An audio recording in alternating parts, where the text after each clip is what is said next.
I'm standing right outside the outer facade of the Patil Stadium in Navi Mumbai, where in about 24 hours' time, we will know who is the champion side in the Women's ODI World Cup in a final that will feature India and South Africa. Both these teams have never won an ICC trophy before in the women's ecosystem.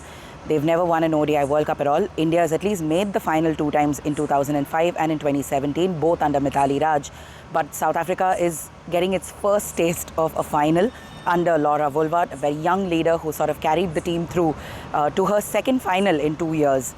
A historic fixture awaits anybody who's going to turn up here. 35,000 odd turned up for the semi-final against Australia at this very venue, and the number is expected to be the same, with tickets sold out for this fixture. Now, tickets are a completely different thing. We'll get to it in just a couple of minutes. Let's talk about this fixture itself.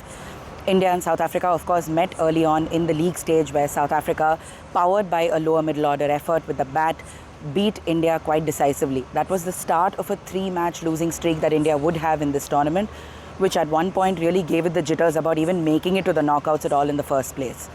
South Africa, meanwhile, its league campaign was very, very interesting. The entire campaign was bookended by 2 losses. One against England, a 69 all-out, a very humiliating loss at the hands of the 4-time world champion. And they had a loss to Australia in their final league match. And that also, they were bowled out within 100. They had 3 instances of batting first. Not all of it went really to their favour, with those 2 games where they scored totals below 100 coming when they batted first as well.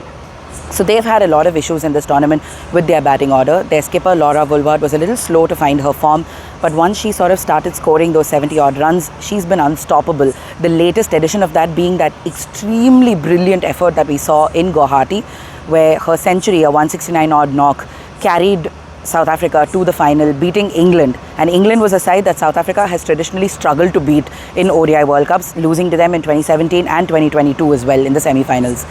So it was a huge thing for this nation to really make itself past so many problems, to make itself past some very identity questioning losses in the league stage to come to the final.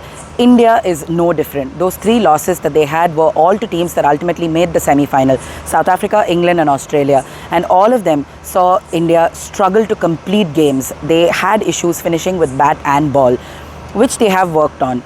Over the course of the league stage, there have been constant clamours for India to sort of rethink its batting order, to maybe sit Hurleen out, get Jemmy into 3, sort of rejig the order depending upon match situation, which is something that they started doing towards the end, towards the business end of the tournament. You can expect a little more of that against South Africa as well. You saw Radha Yadav coming in, you saw Hurleen sitting out, Shafali's come in for Pratika. The firepower in the Indian batting order has considerably increased given the way they're sort of approaching their batting order. So it'll be interesting on a Navi Mumbai wicket, which is traditionally known to be very batter friendly.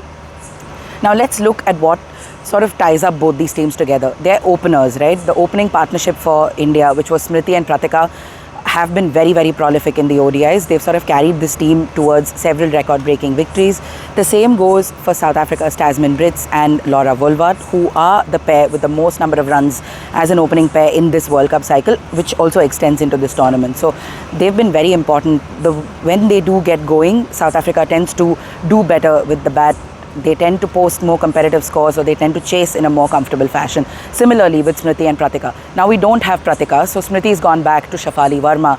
Their returns, while they make a very interesting pair, it's more fire and ice, right? Shafali is all-out aggression. Smriti is very calm and very elegant.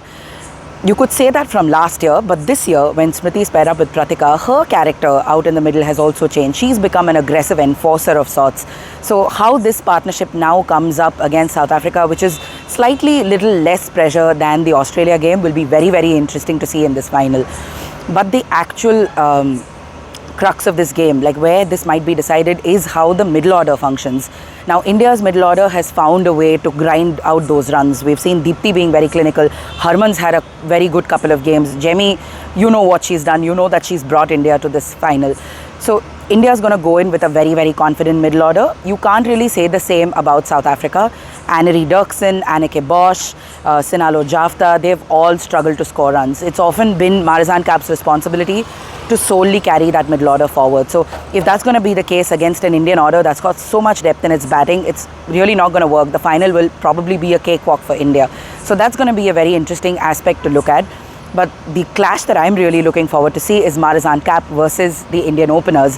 How she goes up against Shafali. She's been unplayable in those first couple of overs when she gets her line and length right. On a wicket that really isn't giving anything to the bowlers, what Marizanne Kapp manages to do early on, if she can get those openers off in the first 5 overs or at least in the power play, that's going to make a very, very interesting proposition for this game, and it might just change the tone of the fixture in entirety. What will also be interesting is to see how the bowlers sort of step up. We saw Australia and India, the bowlers of both these sides, struggle considerably in Navi Mumbai for that semi-final. There was dew also later on in the day, and they found it very difficult to contain their line and lengths.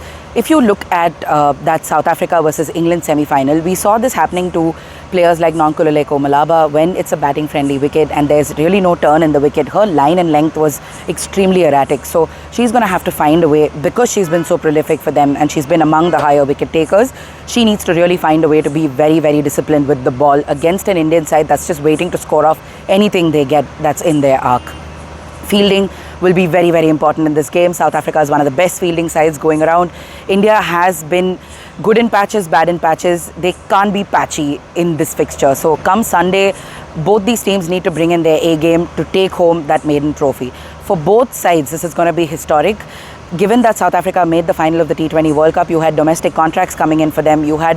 There has been a regularity in the sort of domestic fixtures that they have as well. So Laura Boulevard was very quick to say that if there is a World Cup trophy coming back with them in cargo when they return from India, it's going to change a lot of things for the ecosystem there. Similarly for India, the Indian team faced a barrage of misogynistic comments, tweets, trolling when they lost those 3 games in a row, particularly after that match against England. So while the ecosystem is growing, there is pay parity with match fees. There is a lot of infrastructure that's gone behind getting the women's team up to what the men's team have as well.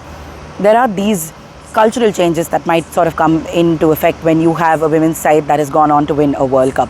So much history riding on this one match in Navi Mumbai. There's just so much to talk about. Tickets have been a slightly abysmal situation here because a lot of fans wanted to wait to see if India actually does make the final before buying a ticket for this game. And then they found out that they were not able to go through on the portal. They weren't able to book. They weren't able to secure tickets, which at one point were 150 rupees. Now those tickets have sort of made their way onto secondary marketplaces and are being sold for 4,500 this morning. And then it's come up to 12,000, 13,000, 24,000, 70,000. So it's basically nothing new if you're an Indian cricket fan, because the same thing happened in the 2023 ODI Men's World Cup as well. Similar situations here. We saw clamoring at the gate this morning when I entered the Patil Stadium. I saw hordes of men just pushed against the gate on the other side from where I was entering, just waiting to catch a glimpse of Smriti, Harman or Jemima while they were waiting in queue to just figure out if any ticket was possible. At the same time, I didn't have my accred on at the time when I was walking outside the university, and someone just came up to me and asked me if I wanted a ticket for 11,000 rupees. So there's been a lot of that ahead of this final. Mumbai also has this infamous concept of a mega block, which is when lines in the local railway system are stopped for a bit. There is a scheduled disruption in services so that maintenance and repair can happen. Funnily enough, they had scheduled it for November 2nd, when you might have a lot of fans using the local lines to make their way to Nerul, where this stadium is, where the DY Patil premises is. There was a lot of clamoring on Twitter from a lot of residents in Bombay, and that has been taken back. That will be rescheduled for a later date. So that's been a great citizen-led initiative to make sure that it's convenient for fans to come here and actually watch a game. Now, we don't know how the weather is going to play havoc here. We saw considerable rain over the last 3 days leading up to this fixture. Even today, there are these random patches of rain for about an hour or so where out of nowhere a drizzle comes about and it just becomes heavy rain, and then you have to cover everything up, and it's a disruption nevertheless. Now, if there is a rain delay in this game, there is a reserve day for the final. There are terms and conditions for how that reserve day works, which is available for you to check out on Sportstar. We'll probably link it here. If at all, even after a reserve day, these two teams aren't able to complete a match, then they will share the trophy. I'm sure a lot of fans who want to see these two teams succeed in equal measure, because the WPL has a lot of them in similar teams or in the same franchise. I'm sure sharing the trophy might not be too bad of a proposition, but we've got some very, very passionate fans here who are going to be supporting their respective teams with a lot of fervor, and we'll try and capture as much of that as possible from November 2nd. We'll be around the premises from the morning to sort of get you the sights and sounds of what's happening from the Women's ODI World Cup. Easily the biggest scale that the event has taken since its inception, given that India and its passionate cricket following has jumped on the women's cricket bandwagon. We'll bring you more updates from Navi Mumbai from the final. Please stay tuned to Sportstar for all updates and more.